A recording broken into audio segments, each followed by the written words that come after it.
Puji nama Tuhan. Shalom saudara. Shalom. Sekali lagi shalom. Shalom. Selamat sore untuk kita semua. Selamat berjumpa kembali dalam ibadah pendalaman Alkitab kita di sore menjelang malam hari ini. Saya percaya saat ini saudara sudah mempersiapkan tempat yang terbaik untuk kita beribadah kepada Tuhan. Amin. Untuk itu saat ini mari kita akan segera memulaikan ibadah kita. Kita mau datang mengucap syukur kepada Tuhan untuk segala berkat Tuhan yang sudah kita alami sampai saat ini. Mari sebelum kita masuk dalam penyembahan, saya ajak kita semua tundukkan kepala kita satu dalam doa. Bapa, kami bersyukur karena Engkau sudah memberkati kami Tuhan. Kami percaya kami boleh ada sampai saat ini Tuhan. Semua karena anugerah-Mu, semua karena berkat-Mu yang melimpah dalam hidup kami. Terima kasih Tuhan. Ini saatnya kami datang membawa ucapan syukur kami Tuhan. Kami datang membawa seluruh penyembahan kami, pujian kami Tuhan. Biarlah pujian dan penyembahan ini boleh berkenan di hadirat-Mu Tuhan. Dan kami boleh merasakan Tuhan hadirat-Mu ada di tengah-tengah kami. Terima kasih Tuhan. Segala bentuk pekerjaan roh-roh jahat yang mencoba mengganggu ibadah kami mau ikat, kami patahkan, kami hancurkan di dalam nama Tuhan Yesus Kristus. Kami percaya Engkau ada bersama-sama dengan kami Tuhan. Engkau yang melindungi kami Tuhan. Engkau yang melindungi ibadah ini dari awal, pertengahan hingga berakhir dengan baik. Kami percaya ibadah ini mengandung janji Tuhan. Untuk itu saat ini Tuhan, kami siap untuk menyembah-Mu Tuhan. Kami siap masuk di dalam hadirat-Mu. Terima kasih Tuhan, di dalam nama Tuhan Yesus Kristus. Haleluya. Amin. Kami percaya hanya dekat kepada-Mu Tuhan, kami boleh merasakan ketenangan dalam hidup kami. Terima kasih Yesus. Oh, kami menyembah-Mu Tuhan. Kami datang sujud di ujung kaki-Mu, membawa penyembahan kami Tuhan. Sama-sama katakan, hanya dekat kasih-Mu Bapa, jiwaku pun tentram. Engkau menerimaku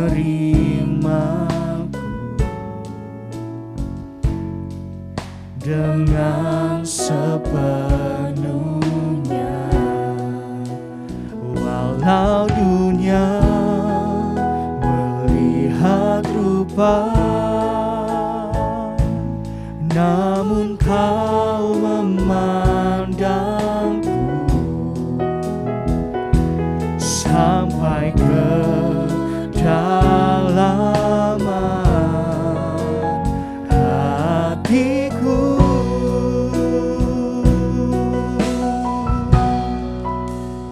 Tuhan, inilah yang ku tahu. Kau mengenal hatiku jauh melebihi semua yang terdekat sekalipun.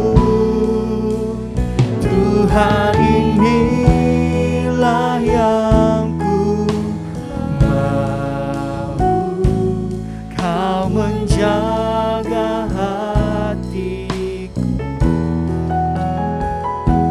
supaya kehidupan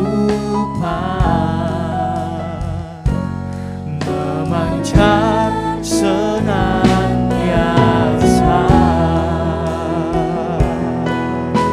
Haleluya Yesus. Hanya dekat kasih-Mu jiwa kami merasakan. Mari sekali lagi katakan, hanya dekat kasih-Mu Bapa, jiwaku pun tentram. Engkau menerimaku dengan sepenuhnya. Amin.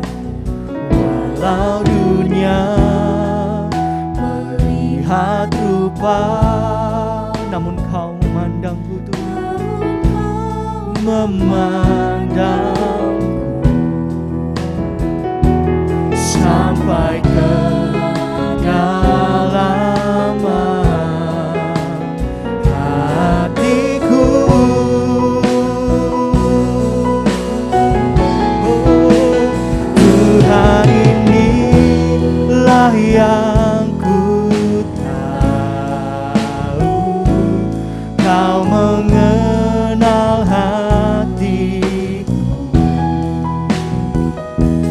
jauh melebihi semua yang terdekat sekalipun. Katakan, Tuhan, inilah yang ku mau, inilah yang ku mau, Kau menjaga hatiku. Amin. Supaya kehidupan memancar senantiasa. Tuhan, inilah yang ku tahu, Kau mengenal hatiku jauh melebihi semua yang terdekat sekalipun. Oh, Tuhan, inilah yang ku mau, Kau menjaga setiap hati kami. Haleluya, Yesus. Oh, supaya kehidupan memancar senantiasa. Haleluya, Yesus. Oh, mari lebih lagi di hadapan Tuhan. Inilah yang ku tahu, Kau mengenal hatiku jauh melebihi semua yang terdekat sekalipun. Tuhan, inilah yang ku menjaga hatiku. Amin. Supaya kehidupan memancar senantiasa. Oh, supaya kehidupan memancar senantiasa. Haleluya. Puji nama Tuhan.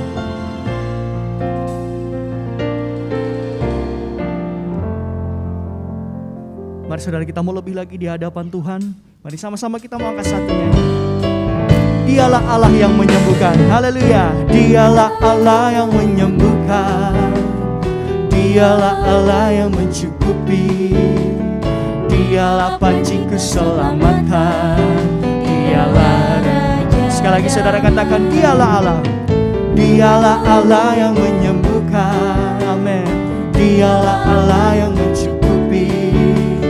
Dialah panci keselamatan. Dialah Raja damai. Sama-sama katakan, Yehova Rafa, Allah yang menyembuhkan. Yehova Jireh, Allah yang mencukupi. Yehova Nisi, panci keselamatan. Amin. Sekali lagi saudara katakan, dialah Allah. Dialah Allah yang menyembuhkan. Dialah Allah yang mencukupi. Dialah panci keselamatan. Dialah Raja damai. Dialah Allah. Dialah Allah yang menyembuhkan. Dialah Allah yang mencukupi. Dialah panci keselamatan. Dialah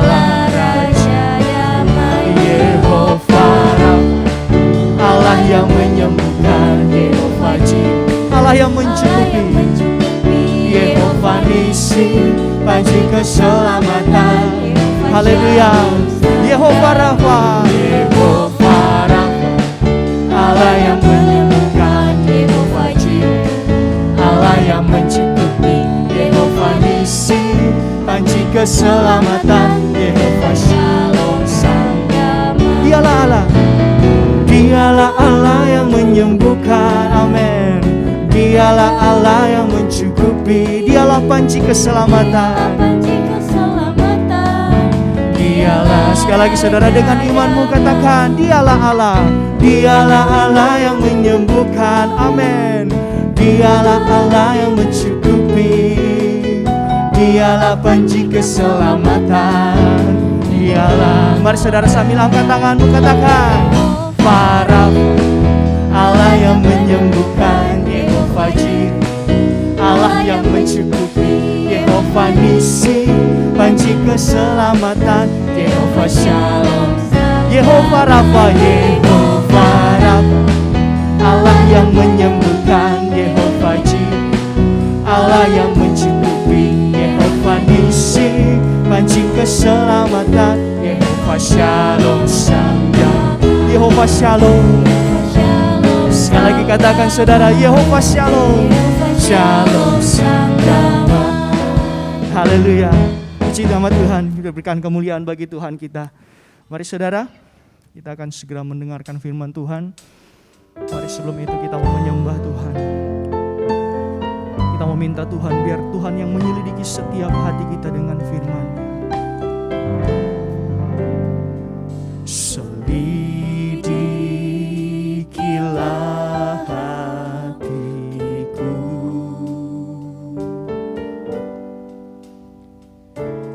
dengan kuasa firman-Mu, perbarui hati dan rohku, agar ku layak kepadamu Tuhan, agar ku layak kepadamu. Selidikilah hatiku Tuhan, selidikilah hatiku dengan kuasa firman, dengan kuasa firman-Mu. Amin. Perbarui hati dan rohku, agar ku layak kepadamu.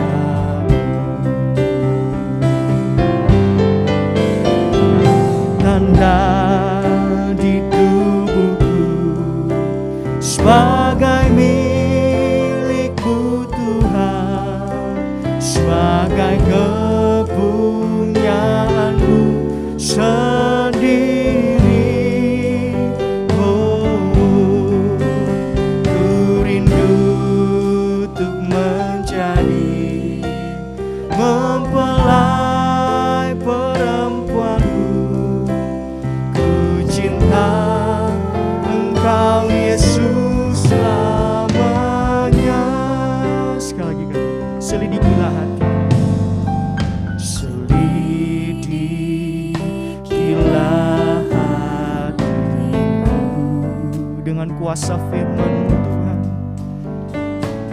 dengan kuasa firman-Mu. Perbarui hati dan rohku, agar kami layak di hadapan-Mu Tuhan, layak kepadamu. Beri tanda di tubuhku sebagai milik-Mu Tuhan, sebagai kepunyaan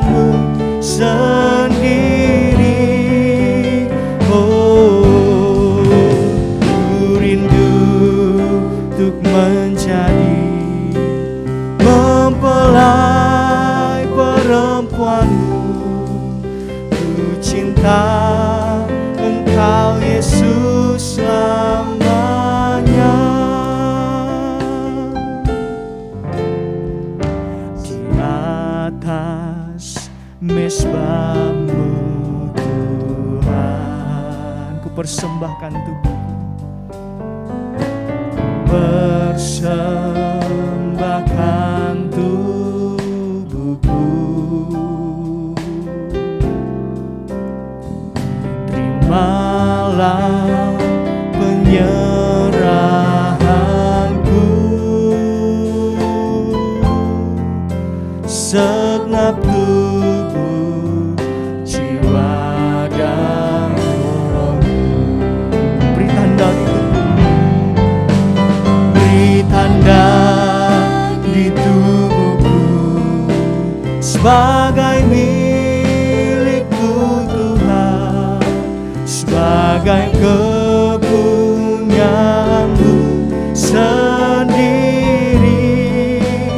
Oh, ku rindu untuk menjadi mempelai perempuanmu. Ku cinta Engkau Yesus selamanya. Beri tanda di tubuhku, haleluya. Beri tanda di tubuhku sebagai milikku Tuhan, sebagai kepunyaanmu sendiri. Oh, ku rindu untuk menjadi mempelai perempuanmu. Ku cinta Engkau Yesus, oh Engkau Yesus selamanya. Sekali lagi saudara, dengan satu kerinduan katakan, beri tanda di tubuhku sebagai milikmu Tuhan, sebagai kepunyaanmu sendiri. Oh, ku rindu untuk menjadi mempelai perempuanmu. Ku cinta Engkau Yesus, Engkau Yesus selamanya. Ku cinta Engkau Yesus selamanya. Ku cinta Engkau Yesus selamanya. Haleluya. Ku cinta Engkau Yesus selamanya.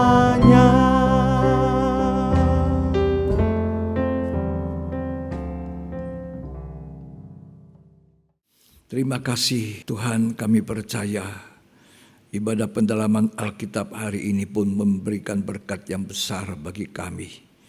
Kiranya Tuhan membuka hati kami dengan kuasa jamahan Roh Kudus, sehingga apa yang kami dengar kami bisa mengerti, memahami, dan terlebih dapat melaksanakan di dalam hidup ini. Terima kasih buat kesempatan yang baik Tuhan percayakan dalam hidup kami. Biarlah kami boleh memanfaatkan dengan baik waktu ini.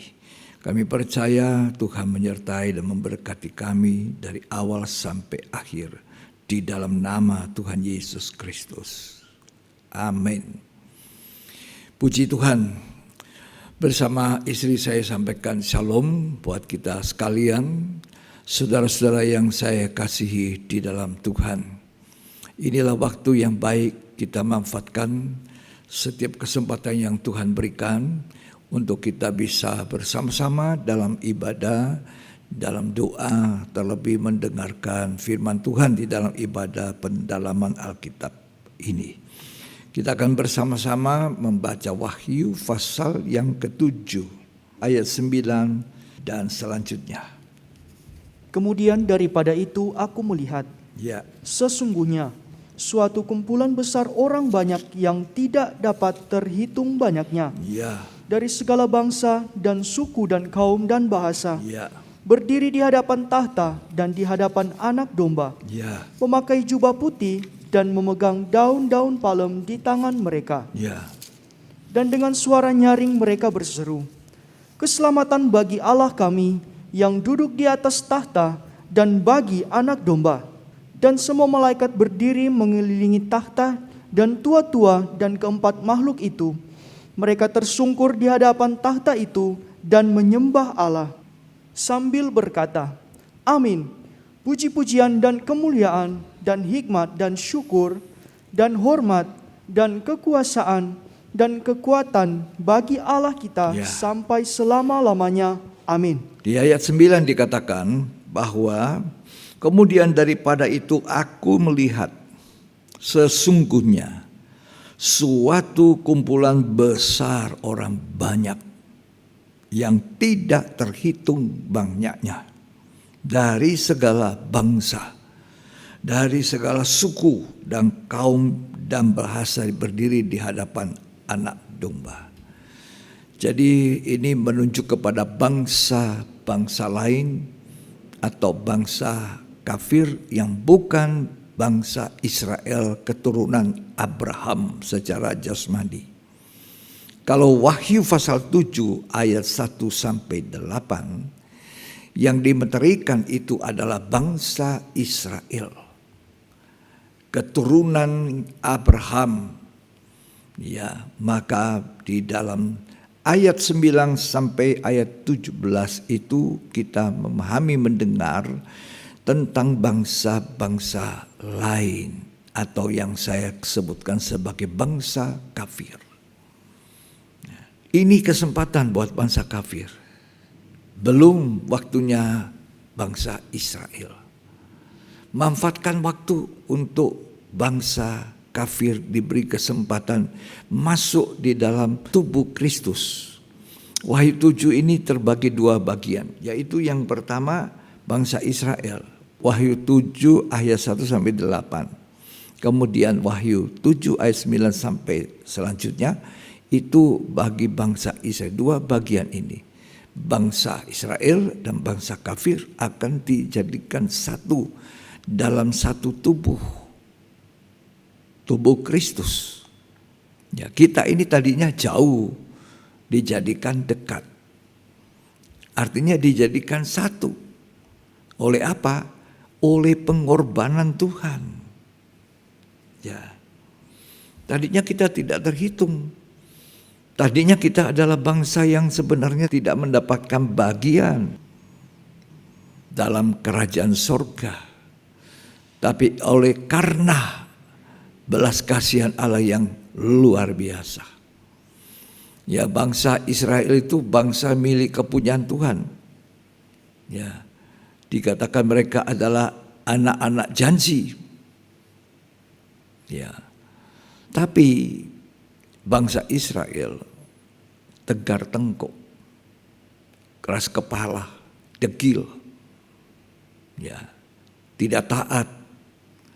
Bangsa yang suka bersungut-sungut, bangsa yang menolak uluran tangan Tuhan, sehingga kemurahan Tuhan yang seharusnya bagi bangsa Israel saja, sekarang diperuntukkan juga bagi bangsa lain, bangsa kafir, segala suku bangsa, segala kaum dan bahasa. Kalau kita melihat, membaca Wahyu 7 ayat 9, dikatakan tidak terhitung jumlahnya. Ya, tidak terhitung jumlahnya. Di hadapan Tuhan, ya, mereka berdiri tidak dapat terhitung banyaknya.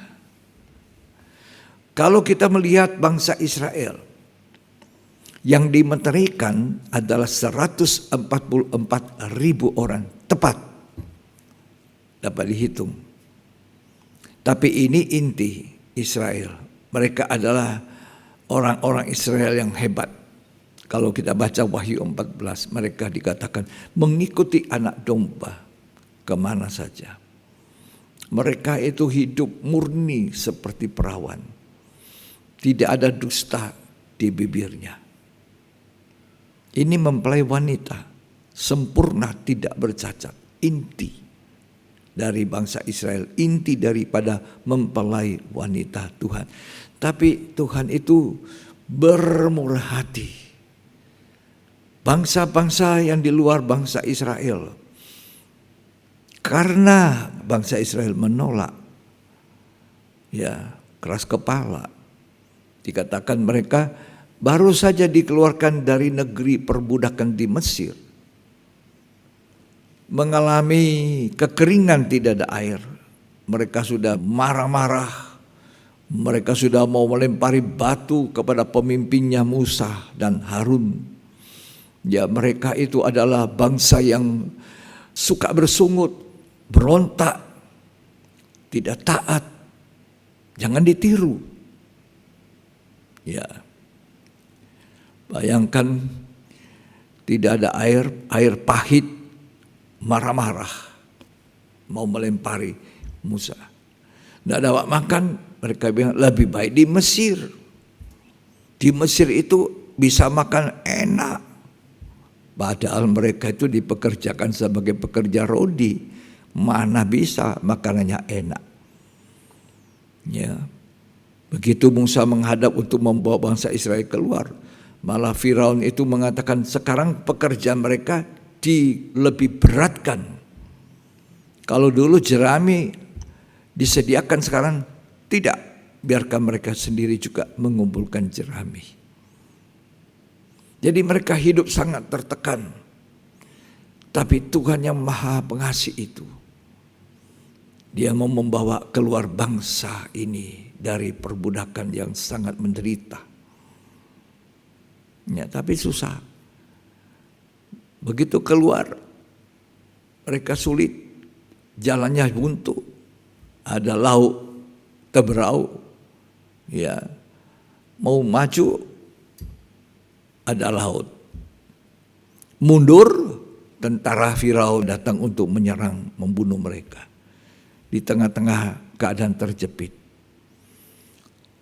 Tuhan katakan kepada Musa, Musa, angkat tongkatmu. Terbelah itu laut. Baru bangsa Israel masuk seperti dibaptis dalam air, keluar. Tuhan memperlihatkan kedahsyatan, kehebatan Tuhan memimpin, mujizat yang diadakan. Tapi bangsa ini tetap tidak percaya. Bangsa yang keras tengkuk, kepala batu. Tidak ada air. Musa pukul batu dengan tongkat. Air keluar, mereka minum. Pokoknya waktu makan senang, tidak ada makan pasti teriak-teriak. Disuruh ngumpulkan mana 2 gomer pada hari ke-6, itu tidak dilakukan sebagian bangsa Israel. Makanya Rasul Paulus dalam surat Korintus mengatakan, jadikan bangsa ini contoh. Contoh apa? Contoh buruk untuk tidak diikuti. Mari kita membaca. Jangan ditiru contoh buruknya. Dalam 1 Korintus pasal yang ke-10. Ini kalau kita baca temanya itu, perikopnya, silakan dibaca dulu perikop. Israel sebagai suatu peringatan. Israel itu jadi suatu peringatan bagi kita. Ayat 1. Aku mau supaya kamu mengetahui, saudara-saudara, bahwa nenek moyang kita semua berada di bawah perlindungan awan, dan bahwa mereka semua telah melintasi laut. Untuk menjadi pengikut Musa, mereka semua telah dibaptis dalam awan dan dalam laut. Mereka semua makan makanan rohani yang sama, dan mereka semua minum minuman rohani yang sama. Sebab mereka minum dari batu karang rohani yang mengikuti mereka, dan batu karang itu ialah Kristus. Tetapi sungguh pun demikian, Allah tidak berkenan kepada bagian yang terbesar dari mereka. Sungguh pun demikian, Allah tidak berkenan sebagian besar daripada mereka. Makanya di dalam Wahyu 7 hanya 144.000 ini yang setia itu diberi meterai di dahi mereka. Tapi sebagian besar, kata firman Tuhan, Allah tidak berkenan dan ditewaskan di padang gurun. Ayat yang ke-6. Semuanya ini telah terjadi sebagai contoh bagi kita. Ya, contoh bagi kita. Terus Untuk memperingatkan kita, supaya jangan kita menginginkan hal-hal yang jahat seperti yang telah mereka perbuat. lanjut. Dan supaya jangan kita menjadi penyembah-penyembah berhala, Ya, sama seperti beberapa orang dari mereka. ya, Seperti ada tertulis, maka duduklah bangsa itu untuk makan dan minum. ya, Kemudian bangunlah mereka dan bersukaria. ya, Janganlah kita melakukan percabulan seperti yang dilakukan oleh beberapa orang dari mereka. ya, Sehingga pada suatu hari telah tewas 23.000 orang. ya, Dan janganlah kita mencobai Tuhan seperti yang dilakukan oleh beberapa orang dari mereka, ya, sehingga mereka mati di pagut ular. ya, terus Dan janganlah bersungut-sungut seperti yang dilakukan oleh beberapa orang dari mereka, sehingga mereka dibinasakan oleh malaikat maut. ayat 11. Semuanya ini telah menimpa mereka Ya, sebagai contoh dan dituliskan untuk menjadi peringatan bagi kita yang hidup pada waktu di mana zaman akhir telah tiba. itu menjadi contoh peringatan buat kita yang hidup pada zaman akhir yang sudah tiba. Kita ada di zaman akhir. Dan zaman akhir ini merupakan zaman kesempatan bagi kita bangsa kafir, bangsa-bangsa lain yang secara kuantitasnya diberi kesempatan jauh lebih besar daripada bangsa Israel sendiri. Alkitab dalam Wahyu 7 mengatakan bangsa-bangsa segala suku kaum bahasa tidak terhitung jumlahnya. Tapi walaupun dikatakan tidak terhitung, bagi Tuhan itu dia hitung. Yang tidak terhitung ini yang besar jumlahnya, ada jumlah genapnya. Bagi Tuhan ada jumlah genap. Habis waktu untuk bangsa-bangsa lain. Tuhan kembali kepada bangsa Israel. Disinilah kita melihat bagaimana besar kasih kesetiaan Tuhan ini. Setia sekali Tuhan. Dia tidak lupakan bahwa umat Israel itu Allah sudah berjanji kepada mereka, kepada keturunan Abraham. Allah setia dengan janjinya. Allah izinkan mereka dalam kepicikan. Allah tinggalkan seperti istri yang menyeleweng ditinggalkan oleh suami.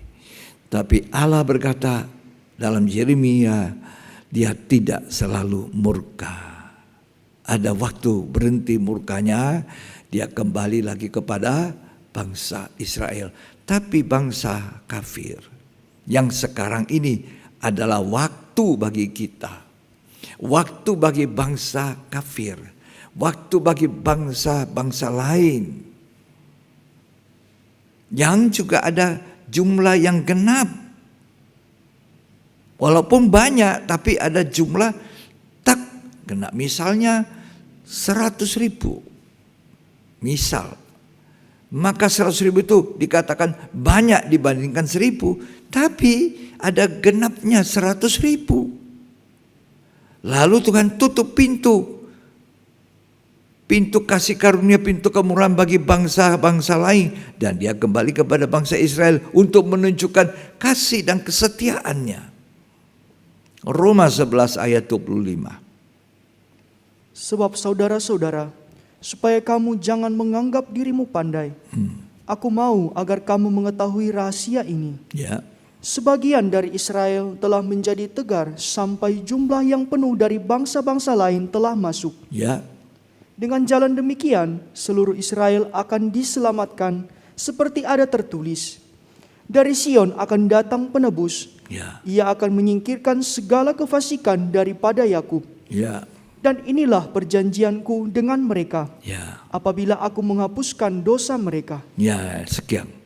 Jadi sampai genap bangsa-bangsa lain. Jadi ada jumlah genap. Nah, kita harus pastikan kita ini masuk dalam jumlah itu, bilangan itu, dan berdiri menyembah Allah. Ya, dari segala suku, bangsa, kaum dan bahasa. Inilah waktu untuk kita. Waktu bagi bangsa kafir, bangsa-bangsa lain. Gunakan itu kesempatan. Efesus 2 ayat 11 sampai 13. Karena itu ingatlah bahwa dahulu kamu sebagai orang-orang bukan Yahudi menurut daging, yang disebut orang-orang tak bersunat oleh mereka yang menamakan dirinya sunat, Tak bersunat, kafir. Ya, terus? yaitu sunat lahiriah yang dikerjakan oleh tangan manusia. Ya, Bahwa waktu itu kamu tanpa Kristus, tidak termasuk kewargaan Israel, dan tidak mendapat bagian dalam ketentuan-ketentuan yang dijanjikan, ya. tanpa pengharapan dan tanpa Allah di dalam dunia. Dulu kita ini tidak punya pengharapan. Tanpa Allah. Tanpa janji. Ya. Tanpa sorga. Waktu itu tanpa Kristus kita tidak punya apa-apa. Lanjut dibaca.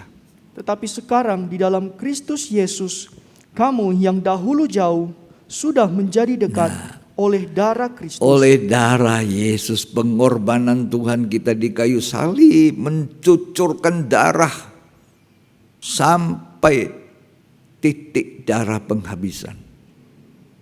Maka kita yang dahulu tidak punya kewarganegaraan, tidak punya pengharapan, tidak punya Allah, tidak punya janji-janji. Oleh karena Kristus, maka kita sekarang ya menjadi warga kerajaan sorga.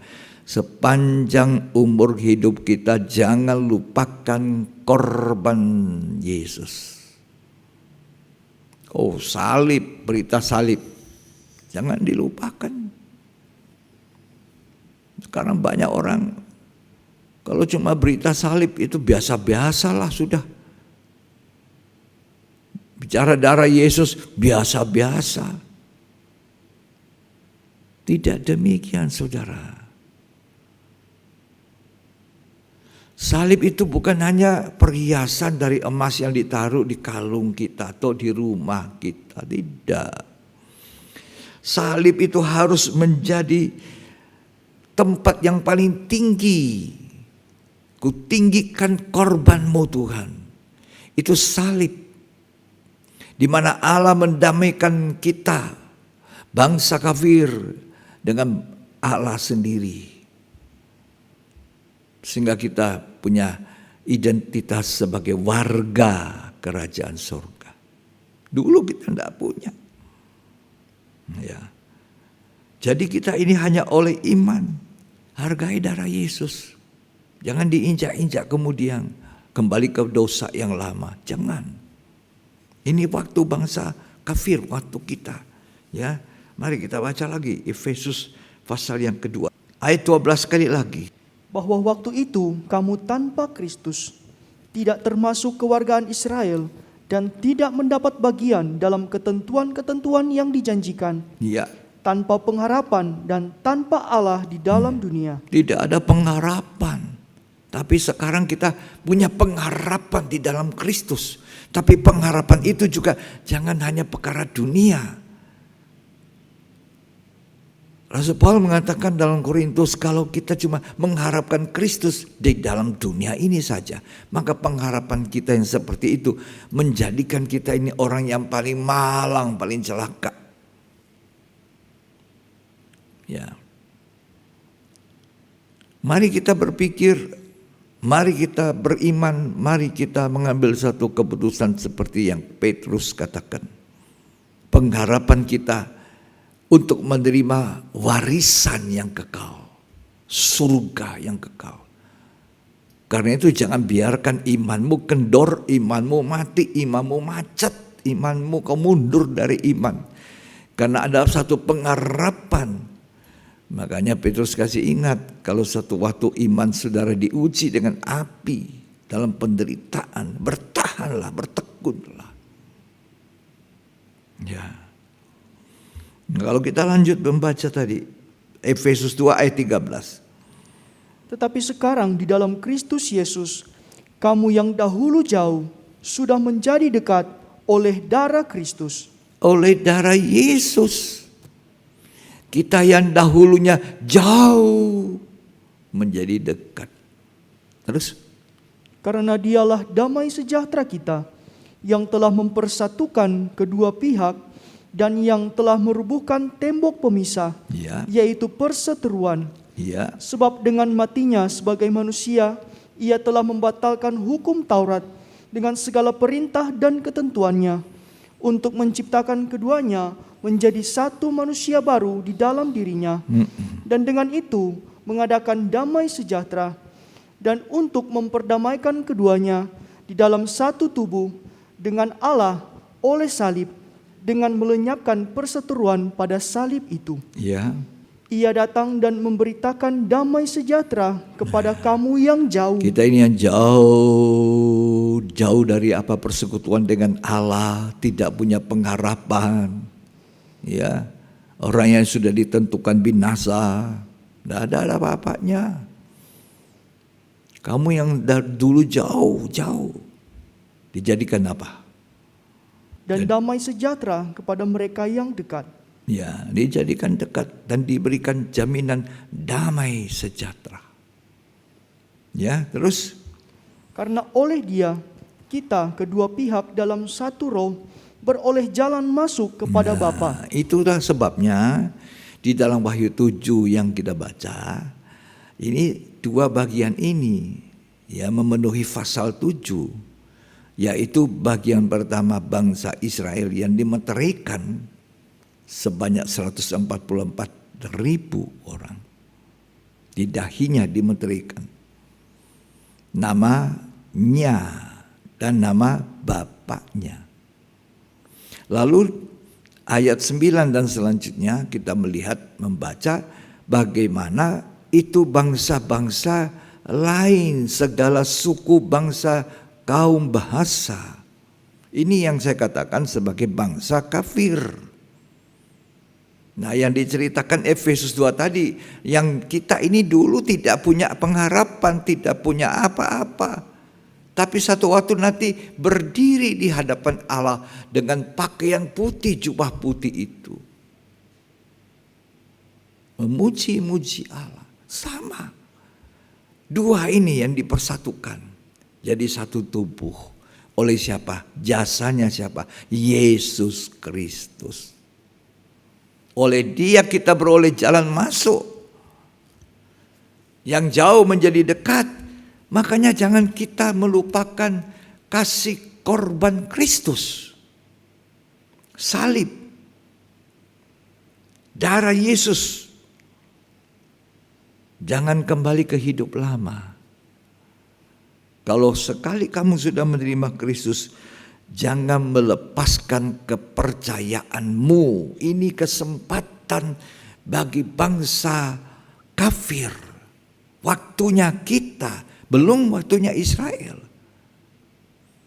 Malah sepertiga dari orang-orang Israel. Atau lebih tepatnya saya katakan 2/3 orang Israel itu binasa. Bagian besar. Sedangkan 1/3 dari bangsa Israel itu nanti dikatakan akan dimurnikan. Diserahkan pada zaman siapa? Antikristus. Ini pemurnian 1/3 bangsa Israel. Dan yang lolos itu juga sedikit sekali. Sisanya saja, kata firman Tuhan.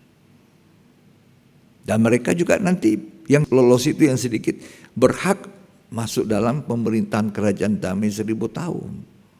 Tapi mereka harus bayar mahal. Ya, bayar mahal. Jadi mereka itu nanti diserahkan ke antikristus. Sedangkan kita, kalau mau memakai kesempatan ini, saudara dengar baik-baik. Kalau saudara mau memanfaatkan waktu kesempatan bagi kita sekarang bangsa kafir untuk beroleh selamat dan untuk memperoleh keselamatan penuh, ya, kalau kita tidak mau menggunakan kesempatan ini, maka bangsa kafir, bangsa-bangsa lain itu juga diperkenankan masuk di zaman antikristus. Untuk selamat, bukan karena darah Yesus, tapi selamat dengan membayar darah sendiri. Karena ketika zaman antikris Wahyu 13, maka darah Yesus sudah berhenti kuasanya untuk mendamaikan. Sekarang ini waktunya, manfaatkan. Nanti tidak lagi darah Yesus. Bayar harga selamat untuk selamat nyawamu sendiri, bayar harga darah sendiri. Dalam penyiksaan antikris. Ini waktu longgar. Jadi jadikan bangsa Israel contoh. Ketika Tuhan memprioritaskan mereka, mereka tidak mau. Tuhan lari ke kita. Sekarang kalau kita tidak mau, kita tiru bangsa Israel yang buruk itu. Yang tadi 1 Korintus 10 mengatakan jangan tiru hidup mereka. Nah kalau kita tidak mau, kita masuk. Diizinkan nanti seperti sisanya bangsa Israel 1/3 bagian, kata Sakaria, 1/3. Ya. Itu akan masuk dalam dapur api. Ya. Kita baca Sakaria 13 ayat 8 dan ayat 9. Maka di seluruh negeri, demikianlah firman Tuhan, 2/3 daripadanya akan dilenyapkan, Ya. mati binasa, Ya. tetapi 1/3 daripadanya akan tinggal hidup. Nah, jadi bangsa Israel itu sisa kecil. Dikatakan dalam Roma, sisa yang kecil. 1/3. Tapi 1/3 ini pun lanjut dibaca. Aku akan menaruh yang 1/3 itu dalam api, Nah, dan akan memurnikan mereka seperti orang memurnikan perak. nah jadi betul-betul dari 1/3 ini saja ditaruh di api, dimurnikan, disaring. Oh, mereka disaring, diizinkan untuk dianiaya di masa antikris. Nah, betapa baiknya Tuhan memberi kita kesempatan bangsa kafir. Jadi kalau kita lihat bangsa Israel diprioritaskan, tidak mau, ya, maka nanti mereka dipotong. Itu carang yang tadinya carang asli, tidak mau, dipotong.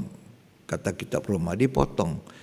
Tempatnya itu kita ini carang yang cuma dari pohon lain dicangkok, nempel. Nah kalau mereka dipotong, carang yang asli, kita cuma tempelan. Betapa kita harus menjaga kemurahan Tuhan ini tetap berlaku atas hidup kita dengan menghargai apa? Darah Yesus, korban Kristus, salib Kristus. Karena oleh dialah kita ini yang jauh menjadi dekat. Jangan kembali ke hidup lama. Jangan kita hanya memeluk agama. Ya. Memeluk agama itu bukan jalan keselamatan. Tapi mari kita menjadi orang yang beriman dan iman kita disertakan dengan perbuatan iman. Jangan mundur. Kalau tadi saya katakan, kita ini dulu luar, dijadikan bangsa Israel rohani masuk dalam rencana Allah. Nah sekarang ibarat pohon ara. Kita ini ibarat pohon ara saja misalnya. Terus dibawa masuk, ditanam di kebun anggur. Kalau bangsa Israel itu seperti kebun anggur, kita ini pohon ara. Lalu kita ditanam di dalam kebun anggur, di mana kita menghisap makanan, di mana kita menikmati perjanjian-perjanjian Tuhan seperti kepada bangsa Israel itu yang seperti kebun anggur. Apa tuntutan Tuhan atas kita gereja Tuhan, bangsa kafir, bangsa-bangsa lain? Apa tuntutan? Berbuah. Nah. Lukas pasal 13 ayat 6 sampai ayat 9. Lalu Yesus mengatakan perumpamaan ini. Seorang mempunyai pohon ara yang tumbuh di kebun anggurnya. Iya.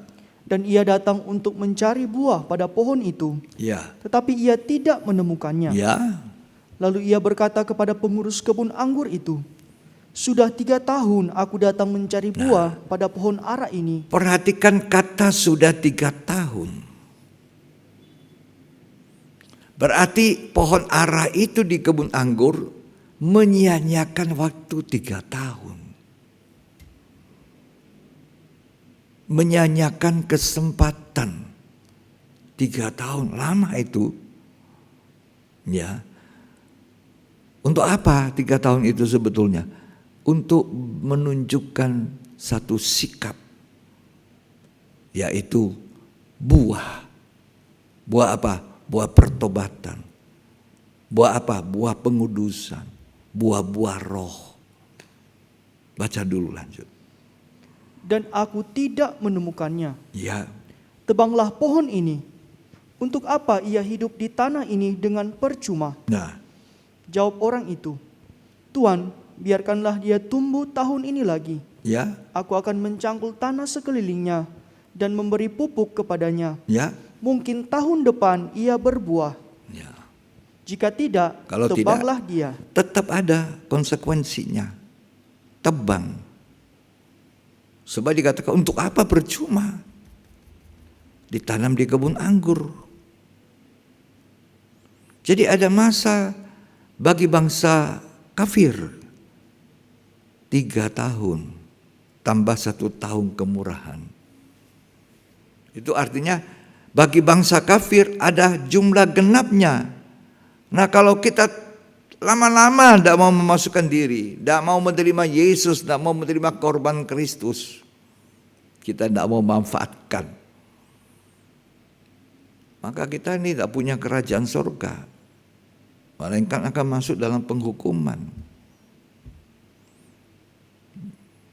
Ya, pohon ara ini, saya pohon ara, bangsa kafir, dimasukkan menjadi satu di dalam kebun anggur yang saya katakan pohon anggur itu adalah bangsa Israel.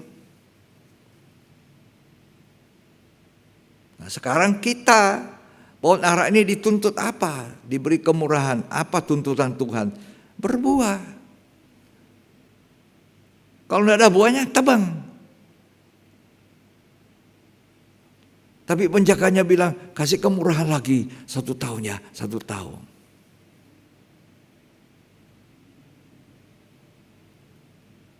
Oke, tambah 1 tahun.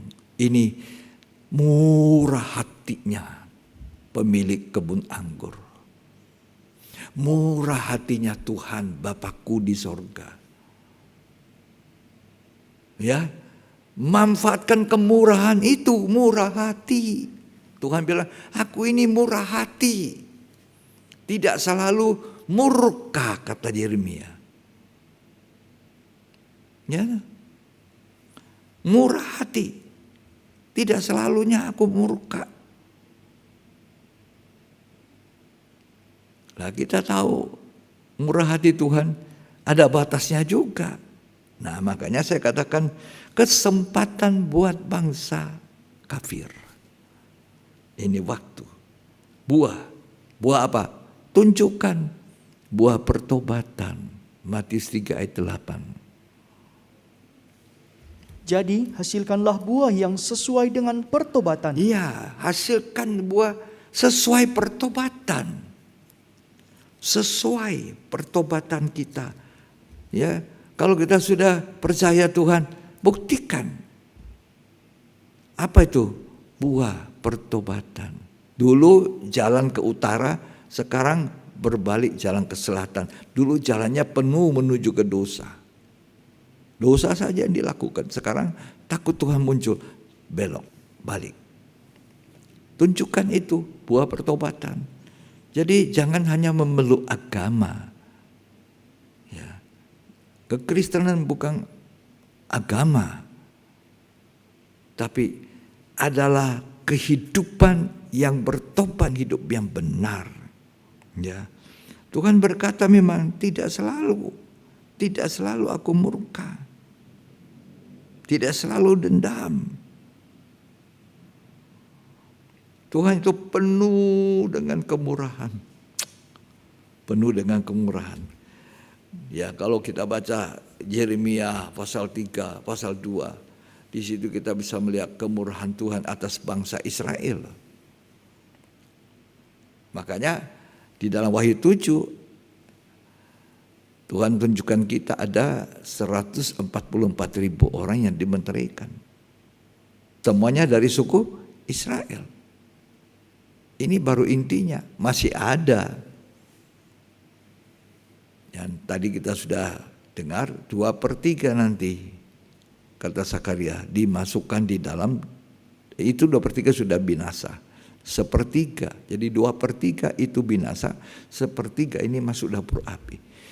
Jadi jumlahnya memang sisanya kecil kata firman. Tuhan itu tidak pernah salah. Firman Tuhan itu ya dan amin. Tidak pernah salah. Buah apa lagi yang Tuhan tuntut? Buah roh.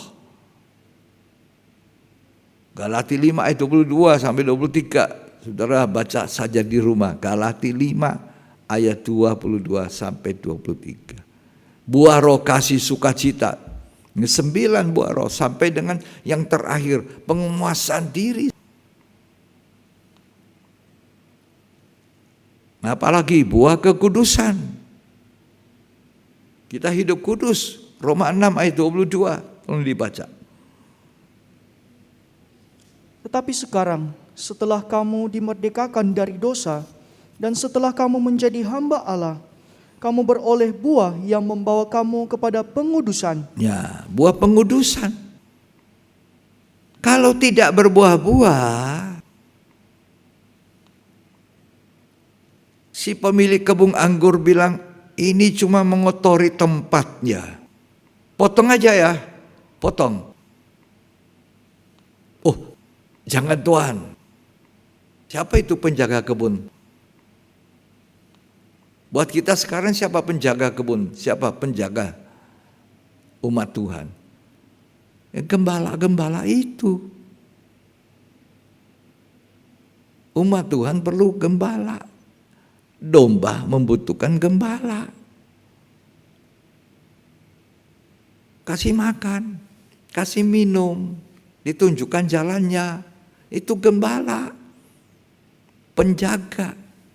Seperti bangsa Israel dulu diminta Yehezkiel jadi penjaga Israel. Kalau ada yang salah, tegur. Kalau kau tidak tegur, dia mati dalam kesalahan, Yehezkiel, kamu tanggung ya sebagai penjaga. Makanya tugas tanggung jawab seorang gembala itu tidak gampang. Tugas penjaga itu harus ada kasih. Petrus, Simon, anak Yohanes, kasihkah kau akan daku? Itu modalnya, bukan kepintaran. Bukan ilmunya. Ilmunya tinggi, ilmu teologianya tinggi, sekolahnya tinggi. Apa enggak perlu? Ya kalau bisa silakan. Ya. Tapi itu tidak menentukan. Lalu siapa itu si Petrus? Selesai menyangkal Tuhannya, ya.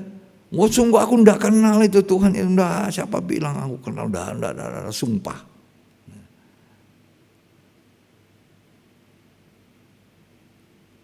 Orang seperti Petrus latar belakang cuma apa?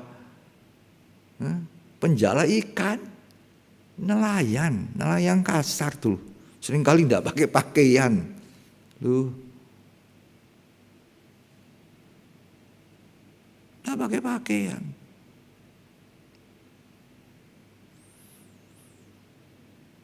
Siapa yang pertama kali disebut untuk menggembalakan gereja? Petrus. Gembalakan domba-dombaku dengan kasih. Kasih itu modal cinta. Siapakah aku ini Tuhan? Menjadi biji matamu. Siapakah aku ini bisa jadi seorang pelayan yang disuruh jaga domba-dombanya Tuhan. Ini kita harus menghargai kemurahan. Sedangkan kita ini saja bukan apa-apa. Dikasih masuk di pokok itu carang. Ini kemurahan. Pohon ara ditaruh di kebun anggur, kemurahan. Bisa dijadikan penjaga dari umat Tuhan yang percaya, kemurahan. Jadi saya cuma menghargai kemurahan Tuhan untuk tidak bermegah, kata firman, tidak sombong. Ya. Penjaga itu bilang, Tuhan, bolehkah 1 tahun lagi aku akan pupuk, aku cangkul mana yang tidak betul, aku siram. Supaya tahun depan Tuhan datang, pohon ara ini sudah ada buahnya.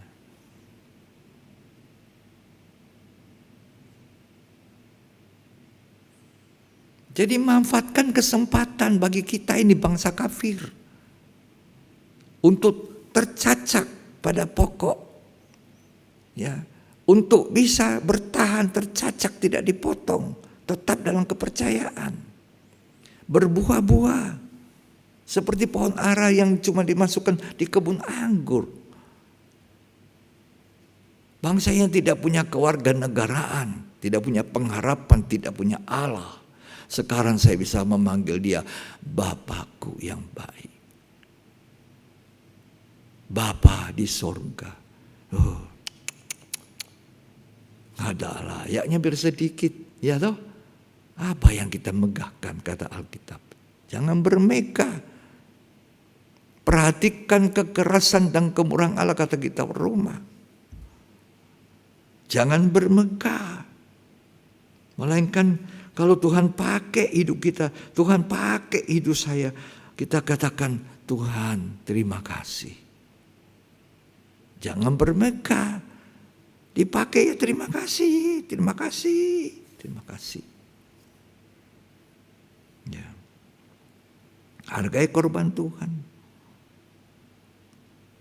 Hanya karena kasih karunia. Coba Efesus 2 ayat 8. Efesus 2 ayat 8. Sebab karena kasih karunia, kamu diselamatkan oleh iman. Ya. Itu bukan hasil usahamu, Ya. tetapi pemberian Allah. Ya, pemberian Allah. Bukan hasil usaha. Nggak ada usaha kita. Kemurahan. Benar. Terus? Itu bukan hasil pekerjaanmu. Ya. Jangan ada orang yang memegahkan diri. Nah itu, jangan memegahkan diri. Kita ini menerima tercacak kepada pokok itu karena iman. Percaya kepada Yesus, percaya. Jadi bukan memeluk agama. Saya ingat Dari kecil saya orang beragama Kristen. Tapi hidup saya tidak menunjukkan ciri-ciri kekristenan yang diinginkan Tuhan. Karena saya tidak tahu Alkitab. Tidak kenal Tuhan. Jadi kalau ada orang berbuat yang tidak seperti Tuhan inginkan. Misalnya membunuh, mencuri, menipu, berzina, bercaul, segala macam. Walaupun dia orang Kristen, namanya Kristen, tapi dia tidak mengenal kebenaran. Dan itu saya dulu memeluk agama Kristen. Sampai satu waktu. Ini cerita betul, saya bersaksi. Sampai satu waktu ada kerinduan di hatiku. Tuhan, saya ingin jadi seperti maunya Tuhan. Saya ingin ada di gereja, tapi hidup saya bukan seperti sekarang. Itu ada kerinduan tiba-tiba. Dan saya tahu itu kerinduan itu tidak berasal dari manusiaku. Sebab daging saya manusia ini tidak ada kerinduan untuk mau benar. Tapi kerinduan itu ditaruh di dalam hati saya oleh Tuhan. Itu pekerjaan Roh Kudus yang menginsafkan dunia, kata Yohanes pasal. Roh Kudus kalau datang menginsafkan dunia, menginsafkan kita akan dosa, akan kesalahan kita, akan penghukuman kekal. Itu karya Roh Kudus. Dan saya percaya masih ada Roh Kudus sekarang di seluruh dunia ini bekerja untuk menginsafkan dosa, manusia akan dosa.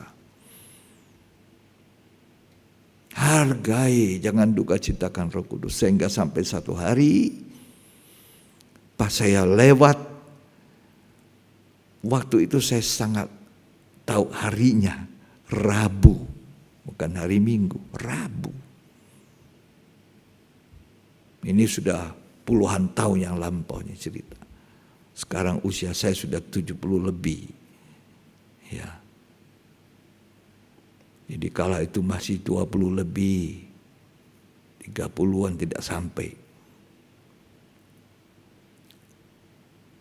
Saya melihat orang-orang keluar dari gereja. Mukanya berseri-seri bawa Alkitab. Hari ini kan bukan hari Minggu. Kan hari Minggu biasa harinya Tuhan. Orang-orang pada pergi gereja. Ini hari Rabu. Tapi sudah stop sampai di situ. Saya cuma bilang sama Tuhan, wajahnya itu berseri-seri pegang Alkitab. Senyum-senyum keluar dari gereja. Dan oleh kemurahan Tuhan, Tuhan punya jalan. Ya, Dia buka jalan, kita tidak tahu kadang-kadang itu jalannya Tuhan. Ada persoalan yang saya harus urus. Saya membutuhkan seorang pengacara dan pengacara itu ada di gereja itu. Dan di situ saya temukan dia. Dan lewat pengacara itu saya tahu tempatnya gereja. Tapi pengacara itu sendiri tidak memanggil saya untuk masuk gereja. Tidak mengundang saya masuk ke gereja. Melainkan saya sendiri didorong dari dalam. Itu pun 3 bulan saya masuk keluar menyenangkan pengacara. Makanya saya bisa katakan jangan belajar cuma menyenangkan manusia. Gak ada apa-apanya saudara. Mari kita belajar menyenangkan hati Tuhan. 3 bulan, 1 hari saya dengar firman Tuhan. Oh, dia menelanjangi saya. Inilah saya. Waktu itulah waktu kemurahan Tuhan buat saya. Sebagai bangsa kafir, bukan orang Israel. Hidung saya pun tidak mancung seperti bangsa Israel, gagah. Ya, orang Israel gagah. Ya. Dan saya tidak tolak kemurahan Tuhan yang ditawarkan. Saya sambut Sambutlah Yesus, firman yang menyatakan salahku, dan saya hancur hati, nangis. Itu hari saya melihat, saya ini keadaan saya busuk sekali, bobrok. Kendati saya memeluk agama Kristen, memeluk. Tapi tidak ada buah pertobatan, tidak ada buah-buah roh, tidak ada buah pengudusan. Apa yang kita tahu?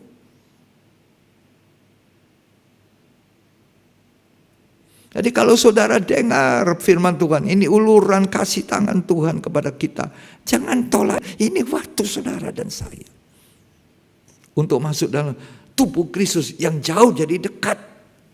Yang tadinya tidak punya kewarganegaraan, tidak punya pengharapan, tidak punya Allah. Lah kalau sudah itu jangan mundur. Kita sudah dengar tadi Efesus 2 ayat 8 mengatakan, oleh kasih karunia kita diselamatkan oleh iman. Ya jangan mundur sekarang. Jangan berpaling, jangan berbalik. Ibrani 10 ayat 35 sampai 39. Sebab itu, janganlah kamu melepaskan kepercayaanmu, Ya, karena besar upah yang menantinya. ya. Sebab kamu memerlukan ketekunan, supaya sesudah kamu melakukan kehendak Allah, kamu memperoleh apa yang dijanjikan itu. Jangan lepaskan kepercayaan. Loh. Sudah percaya, jangan lepaskan. Lanjutkan dengan pertobatan, lanjutkan dengan melahirkan buah-buah roh, buah-buah pengudusan, buah-buah yang baik.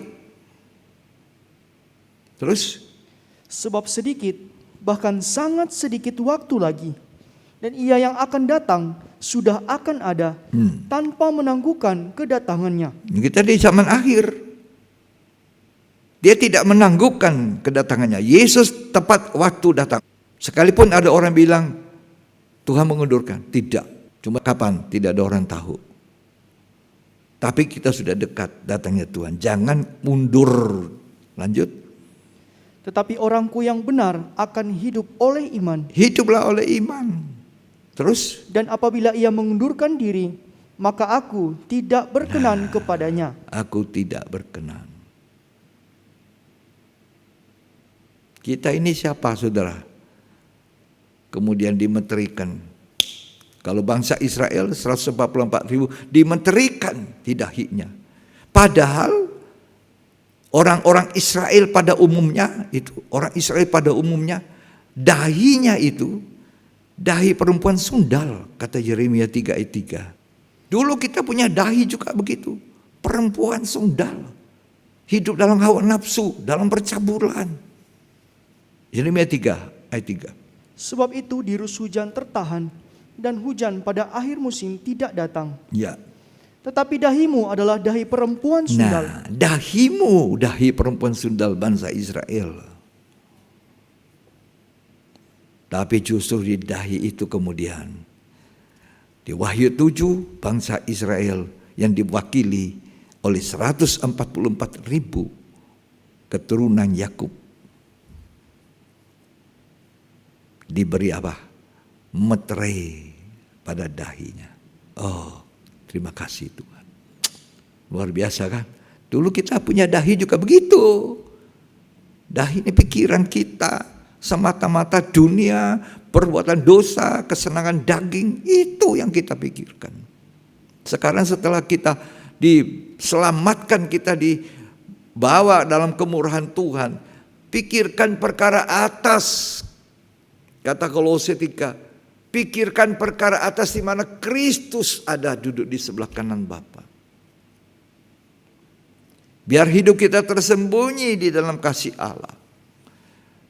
Biar kita seperti pohon ara yang masuk kebun anggur, memberi buah-buah yang menyenangkan hati Tuhan. Karena itu Efesus pasal 5 ayat 16 tidak usah dibaca. Manfaatkan waktu yang ada. Orang-orang Efesus itu orang-orang non-Yahudi. Seperti saya dan saudara, non-Yahudi. Nah, untuk orang non-Yahudi, Efesus 5 ayat 16 mengatakan, pergunakan waktu yang ada. Inilah waktu non-Yahudi. Ayo bacalah Efesus 5 ayat 16. Dan pergunakanlah waktu yang ada, Ya, karena hari-hari ini adalah jahat. pergunakan waktu yang ada. Jadi orang Efesus, orang non-Yahudi, bukan bangsa Israel. Yang tadi kita sudah baca juga, dahulu kamu bukan umat Tuhan, tidak punya kewarganegaraan, tidak punya Allah, tidak punya pengharapan. Efesus, non-Yahudi, tapi sekarang oleh kasih Kristus dibawa masuk. Ibarat pohon ara ditaruh di dalam kebun anggur. Saya bangsa kafir, saudara bangsa kafir. Ini waktumu, waktu untuk berbuah, waktu untuk menunjukkan ketekunan iman, waktu untuk bersaksi, waktu untuk menginjili teman-teman kita. Waktu untuk tidak mendukakan Roh Kudus. Karena kita seperti bangsa Israel dimeterikan, maka kita juga dimeterikan. Apa? Roh Kudus. Efesus 1 ayat 13 sampai ayat 14. Di dalam Dia kamu juga, karena kamu telah mendengar firman kebenaran, Ya, yaitu Injil keselamatanmu. Di dalam Dia kamu juga, ketika kamu percaya, dimeteraikan dengan Roh Kudus. nah kita ini dimeterikan dengan Roh Kudus. Tanda kepemilikan. Jadi meterai itu berbicara kepemilikan dan perlindungan. Ini milik saya, otomatis saya lindungi. Jadi meterai itu bicara pemilikan dan perlindungan. Nah, kalau kita dimeterai dengan Roh Kudus, itu meterai yang kuat. Bangsa Israel dimeterai di dahi mereka dengan nama. Itu meterai tidak bisa hilang, tidak bisa dihapus. Sehingga nanti kalau antikris datang meniru untuk memeterikan di dahi dan di lengan dengan angka 666, maka itu tidak akan bisa menjamah bangsa Israel yang sudah dimeterikan. Tidak bisa dihapus itu meteri. Kita dimeteraikan juga dengan Roh Kudus. Meterai Roh Kudus. Jadi saya juga percaya bahwa bangsa Israel yang sudah dimeteraikan dengan nama Allah itu juga sekaligus dimeteraikan dengan Roh Kudus. Sudah ada bangsa Israel waktu dipenuhkan Roh Kudus seperti kita bangsa kafir. Lanjut. Yang dijanjikannya itu. Ya. Dan Roh Kudus itu adalah jaminan bagian kita sampai kita memperoleh seluruhnya. Roh Kudus itu jaminan, panjar. Panjar untuk kita nanti terima seutuhnya. Misalnya saya beli rumah. Rumah itu 3 miliar. Saya panjar 1 miliar dulu ya. Walaupun saya belum tempati, belum lunas, tapi nanti kalau lunas itu akan jadi milik saya. Satu nanti waktunya saya memiliki rumah 3 miliar. Sekarang baru 1 miliar. Nah seperti itu. Kita ini baru diberi panjar. First cut. Roh Kudus. Jaminan. Karena itu dengar baik-baik. Jangan mendukakan Roh Kudus Allah. Yang sudah memeterikan kita. Kata Efesus 4.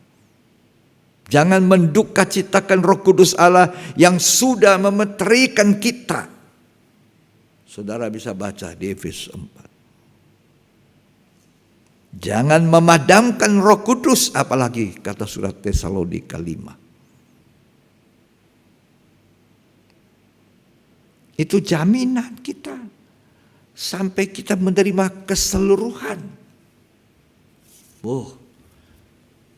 Jangan mendukakan Roh Kudus.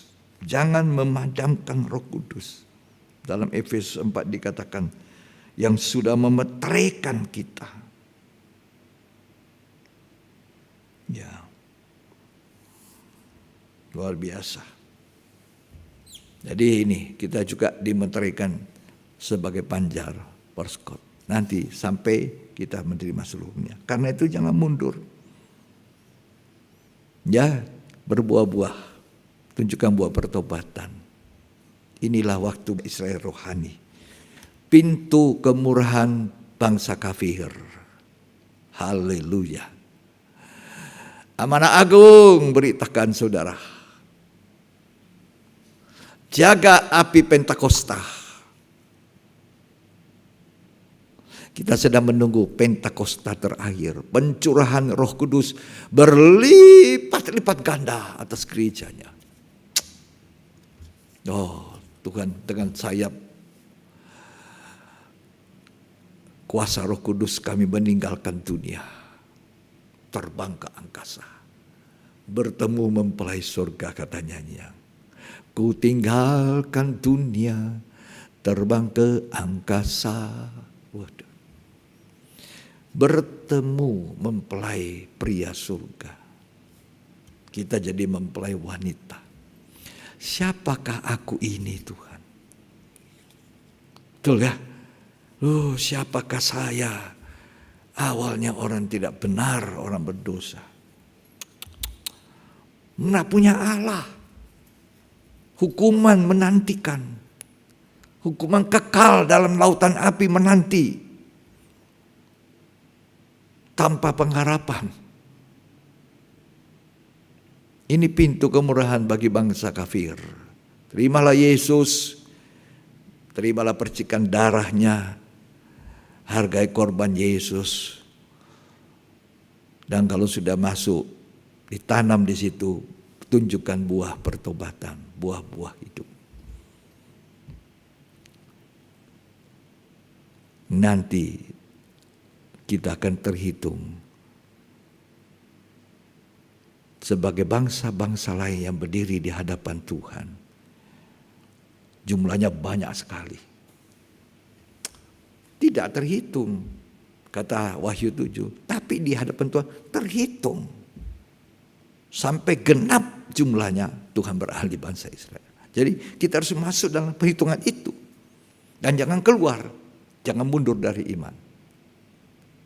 Sehingga waktunya tiba, dengar dia panggil nama saya. Aku ada. Ku jawab, ya, ya, ya. Jawab, aku ada Tuhan, masih ada. Masih bertekun dengan iman. Menghargai kemurahan Tuhan. Tidak menjadi sombong. Kalau aku dipakai karena kebaikan Tuhan. Dan ini bukan apa-apa. Tidak ada apa-apa. Kosong, bejana kosong. Hanya kasih setia Tuhan. Bapa kita yang setia. Menyediakan segala yang kita butuhkan. Terima kasih Tuhan. Tuhan yang memberkati kita. Mari kita katakan, Bapa, Kau setia.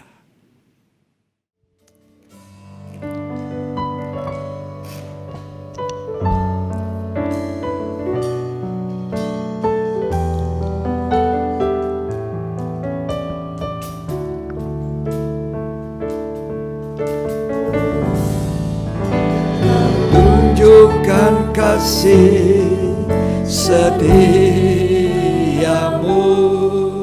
Kau menyediakan yang ku perlu.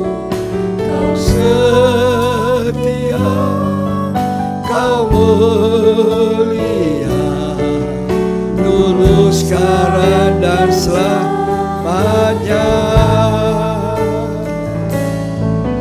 Kau tunjukkan kasih setiamu, Kau menyediakan yang ku perlu. Kau setia, Kau mulia, Bapa, Kau setia.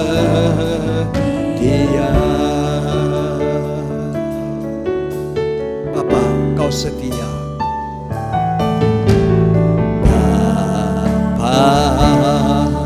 Kau setia, Bapa,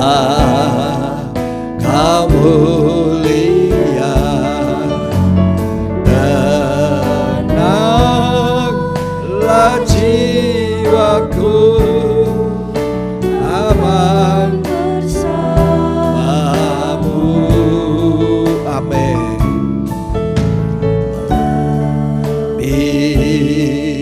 Dari harta Kaulah segalanya. Tenanglah jiwaku dalam hadiratmu.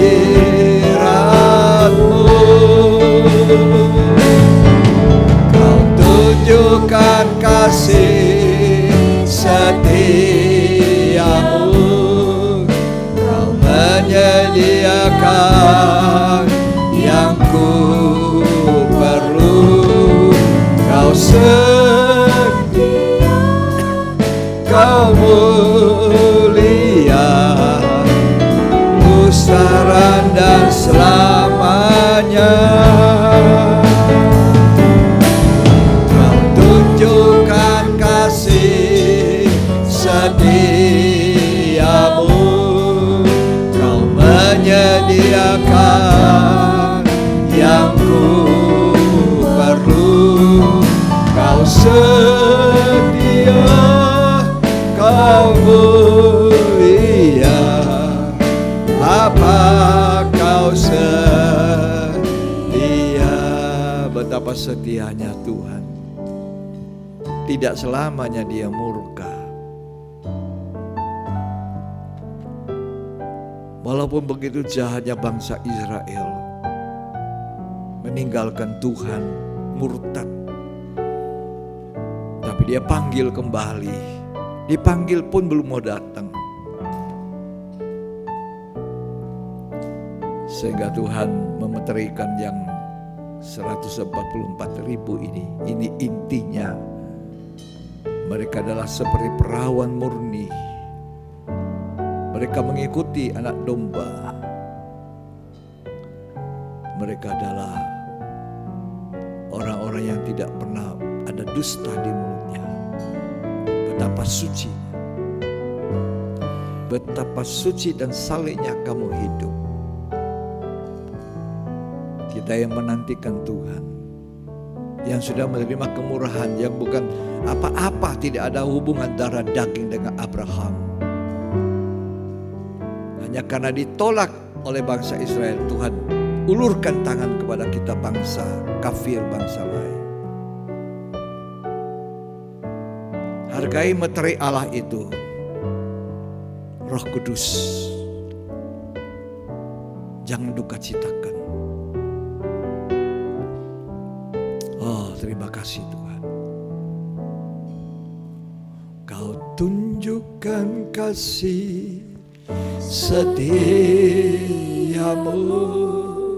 Kau menyediakan yang ku perlu. Kau setia, kau mulia, dulu, sekarang, dan selamanya. Tunjukkan kasih setiamu. Kau menyediakan yang ku perlu. Kau setia, kau mulia, Bapa kau setia. Mari kita angkat tangan dua-dua. Katakan, kau tunjukkan. Kau tunjukkan kasih setiamu. Kau menyediakan yang ku perlu. Kau setia, kau mulia, dulu, sekarang, dan selamanya. Kau tunjukkan kasih setiamu. sediakan yang ku perlu. Kau setia, kau mulia, Bapa kau sedia. Angkat tangan saudara, tadahkan kepada Tuhan dan terimalah berkat yang terbaik dari persekutuan Bapa, Putra dan Roh Kudus, yaitu Tuhan Yesus Kristus memberkati kita sekalian hari ini sampai Maranatha. Gunakanlah dan pakailah berkat Tuhan untuk memuliakan Dia. Jadilah berkat dimanapun saudara berada. Di dalam nama Tuhan Yesus Kristus, terimalah berkat Tuhan. Amin. Puji Tuhan, sampai di sini ibadah pendalaman Alkitab kita kali ini, dan kita akan bertemu kembali di ibadah yang selanjutnya. Tuhan Yesus memberkati kita.